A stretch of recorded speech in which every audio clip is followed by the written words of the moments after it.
മഴ ചെറുതായിട്ടൊന്ന് തോർന്നു കഴിഞ്ഞപ്പോൾ മക്കൾ എന്നോട് ഒരു ആഗ്രഹം പറഞ്ഞു. അമ്മ, ഞങ്ങൾക്ക് നീന്താൻ പോകണം. തൊട്ടടുത്ത് തന്നെ വലിയൊരു കുളമുണ്ട്, ചാത്തൻ കുളം.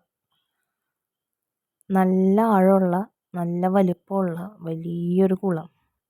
കുറേ കുട്ടികൾ എല്ലാ ദിവസവും അതിൽ ചാടി മറിയുന്നത് സ്ഥിരം കാഴ്ചയാണ്. രക്ഷിതാക്കളില്ലാതെ കുട്ടികൾ വരരുത് എന്നുള്ള ബോർഡൊക്കെ എഴുതി വെച്ചിട്ടുണ്ട്. പക്ഷെ ഞാൻ നോക്കിയിട്ട് രക്ഷിതാക്കളെ ഒന്നും കാണാറില്ല. കുട്ടികൾ വന്നിട്ട് ഒരു പേടിയില്ലാതെ ചാടി തിമിർത്ത് കളിക്കുന്നത് കാണാറുണ്ട്. അപ്പോൾ അത് കാണുമ്പോൾ എൻ്റെ മക്കൾക്കൊരാഗ്രഹം പോയി കളിക്കണമെന്ന്. പക്ഷെ പേടി കാരണം ഞാൻ കുറേ നാൾ സമ്മതിച്ചില്ല. അങ്ങനെ ഒരു ദിവസം എൻ്റെ അച്ഛൻ വന്നപ്പോൾ അച്ഛനെ കൂട്ടുപിടിച്ച് അവർ കുളത്തിലേക്ക് നീന്തി കളിക്കാനായിട്ട് പോയി. ചെറിയ മോന് നീന്തൽ അറിയില്ല.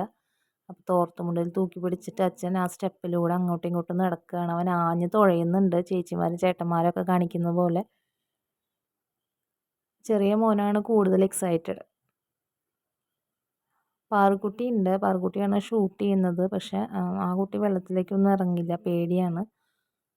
ഡ്രസ്സൊന്നും നനയുന്നതൊന്നും അങ്ങനെ ഇഷ്ടമല്ല. അപ്പം അവൾ വെള്ളത്തിൽ കളിച്ചുകൊണ്ടിരിക്കുകയാണ്.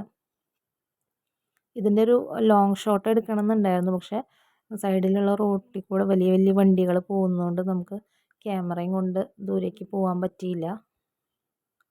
ഒരുപാട് മക്കൾ എല്ലാ ദിവസവും വന്ന് ചാടി മറയുന്നുണ്ട്. പക്ഷെ സത്യം പറഞ്ഞാൽ നോക്കിയില്ലെങ്കിൽ അപകടം പറ്റും. അത്രയ്ക്ക് ആഴമുള്ള വലിയ കുളമാണ്. കുറേ നേരം കളിച്ചതിന് ശേഷം പാറുക്കുട്ടി കുറേ സെൽഫിയൊക്കെ എടുത്ത് ഞങ്ങൾ തിരിച്ചു വന്നു.